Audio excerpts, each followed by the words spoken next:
Londres, 27 de febrero de 1812.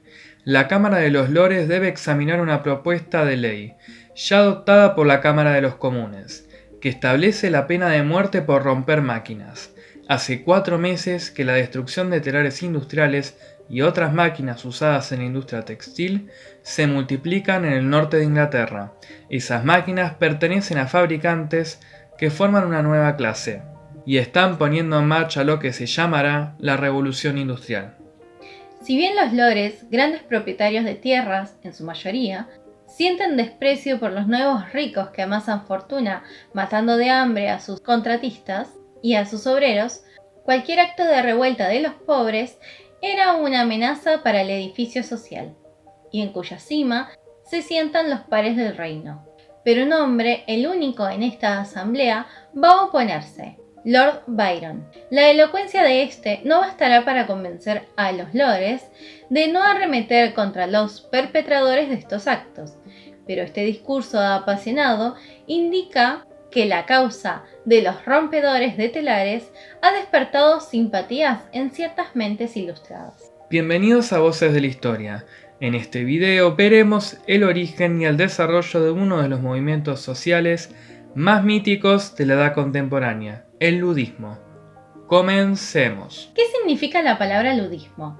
El término hace referencia a un movimiento popular surgido en la Inglaterra de inicios del siglo XIX, encabezado por artesanos que protestaban contra el uso creciente de máquinas en el proceso productivo, especialmente trilladoras y telares, por considerar que su utilización destruía empleo y deterioraba las condiciones laborales. En concreto, el término ludita se deriva del nombre de Ned Ludd, un joven trabajador inglés, cuyo nombre posiblemente fuera un seudónimo, y que ya había roto 2 tejedoras mecánicas en 1779, décadas antes de que el movimiento ludita tomara fuerza. Orígenes del movimiento ludista.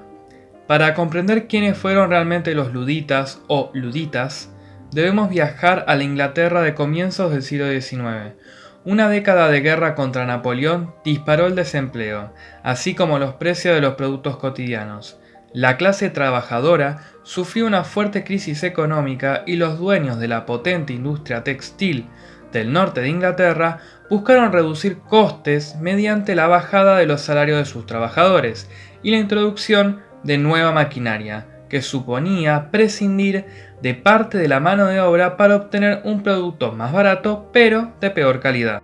Con los sindicatos prohibidos y perseguidos desde 1800, el movimiento ludita surgió el 11 de marzo de 1811 en Arnold, cerca de Nottingham.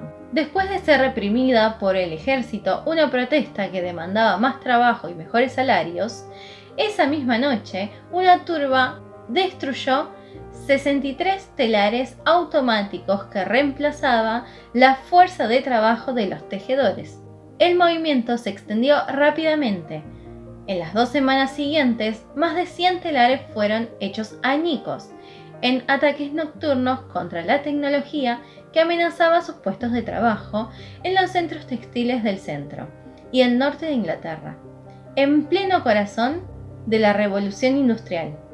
En noviembre de ese año, más máquinas fueron destruidas y varias fábricas ardieron. Pero el modus operandi había cambiado. Ahora los ataques eran precedidos por cartas amenazantes firmadas por Ned Ludd. Cartas como la siguiente: nos hemos enterado hace unos días que has comprado máquinas de tundir, y si no las haces desaparecer en menos de 15 días, nosotros las destruiremos. Y contigo haremos lo mismo, maldito perro infernal. Y por Dios Todopoderoso, destruiremos todas las fábricas que tengan máquinas de tundir. Os sacaremos a todos vuestros malditos corazones del pecho y nos mofaremos de los demás. Les pegaremos o les haremos lo mismo que a vosotros. Ludd, al parecer, nunca existió. Sin embargo, estuvo inspirado en un supuesto aprendiz de 22 años que destruyó 2 telares tras ser castigado por su jefe, Ned Ludd, encarnaba el derecho del pobre para ganarse la vida y defender las costumbres de su oficio contra los indecentes depredadores capitalistas. Evidencia la fuerte independencia de una comunidad preparada para resistir por sí misma la idea de que las fuerzas del mercado, más que los valores morales, deben determinar el destino del trabajo, según el historiador Adrian Randall. La respuesta del gobierno británico fue implacable. 12.000 soldados se desplegaron para luchar contra los luditas, superando en número a las tropas enviadas a la península ibérica para luchar contra Napoleón. El Parlamento aprobó en 1812 una ley que castigaba con pena de muerte la destrucción de máquinas. Al menos 30 luditas fueron ahorcados y más de 60 fueron desterrados a Australia. Aunque para el 1813 el movimiento ludita estaba casi desmantelado, los últimos disturbios atribuibles a ellos ocurrieron en 1817. Más de 1000 hilanderías no sobrevivieron a la furia del mítico Ned Ludd. El laissez-faire le había ganado la batalla al ludismo. La primera medida contra la destrucción de las máquinas y fábricas se dio en 1769, con una ley aprobada por el Parlamento inglés. Estos delitos serían castigados con la pena capital. Los trabajadores elevaron protestas al Parlamento para que se prohibiese el empleo de las máquinas. Al no conseguir ninguna respuesta positiva a sus demandas, se reanudaron las destrucciones en los primeros decenios del siglo XIX. Como el movimiento alcanzó una enorme dimensión, el gobierno inglés respondió con el empleo del terror. En 1812 se generó al respecto un intenso debate parlamentario. Fue entonces cuando Lord Byron pronunció un discurso contra el proyecto de ley, pero de nada sirvió, y la ley castigaría con pena de muerte como antes las destrucciones. El ludismo no fue un movimiento aislado y único de las tierras inglesas. Como ejemplo tenemos a España. En ella también se dio el fenómeno de la destrucción de máquinas e incendios de fábricas en los albores del proceso de la industrialización. Las primeras manifestaciones del ludismo en España tuvieron lugar en Alcoy, en el mes de marzo de 1821, en pleno trienio liberal. Los tejedores ocuparon la ciudad y una multitud destruyó muchas máquinas, exigiendo al ayuntamiento que se desmontasen las que quedaban. Estos hechos provocaron la intervención del ejército. Las Cortes tomaron la decisión de indemnizar a los fabricantes. Las autoridades quisieron ver la mano de la reacción absolutista detrás de esta violenta actitud, pero en realidad fue el primer episodio de odio hacia una tecnología que podía afectar el salario y el empleo. El siguiente episodio tuvo lugar en Camprodon. Al destruirse máquinas de hilar y cardar, se detuvo a algunos de los responsables y 4 de ellos fueron juzgados. También se produjeron sucesos semejantes en Segovia y otras localidades. Ideas principales del ludismo. Inicialmente se empezó que el ludismo sufría de una serie de tecnofobia o miedo a las máquinas, ya que uno de sus métodos de acción favoritos fue la destrucción de maquinaria agrícola o industrial. Sin embargo, esto no era más que un método de presión sobre los dueños industriales para forzarlos a negociar mejores condiciones contractuales. La llegada de las máquinas industriales permitía el empleo de trabajadores no capacitados, los cuales cobraban menos y reemplazaban a los antiguos artesanos.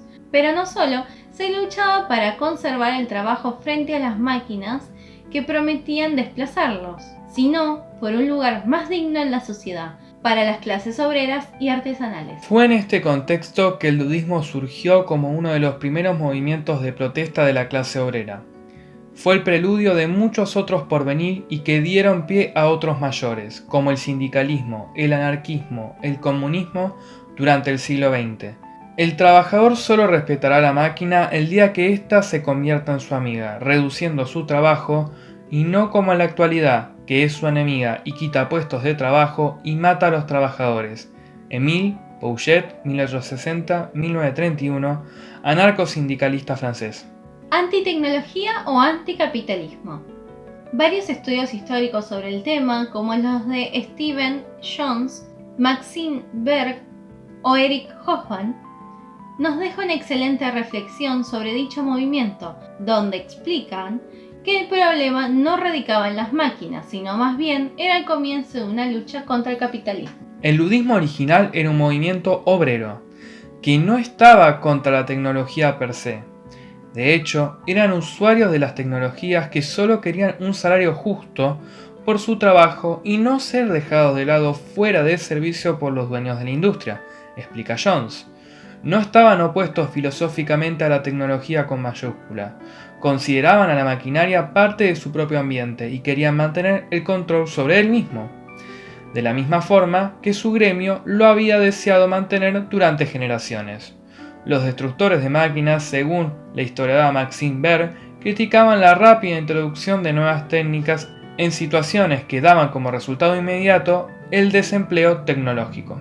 Eric Hobsbawm, por su lado, opina que los ludistas no tuvieron especial hostilidad contra las máquinas y usaron los ataques contra ellas como medio de coerción contra sus empleadores para garantizarles concesiones respecto a salarios y otros asuntos laborales, por lo que hay que comprender que los ludistas no eran tecnófobos, temerosos del mundo moderno, sino obreros que luchaban por sus derechos en una época en que el sindicalismo aún estaba perseguido. Era el comienzo del despertar de una conciencia política entre los trabajadores. Aunque en su mayor parte fuesen ahorcados o desterrados, es posible argumentar que triunfaron como movimiento simbólico y subcultural. Como evidencia, el hecho de que los escritores y los activistas continuaran citando su ejemplo más de 200 años después, argumenta Stephen Jones. Si te gusta este video, no te olvides de dejarle un me gusta, suscribirte y activar la campanita de notificaciones para que esta te avise cada vez que subamos un nuevo video. No se olviden de seguirnos en nuestras redes sociales como Facebook, Instagram y escuchar nuestros podcasts en Anchor y Spotify.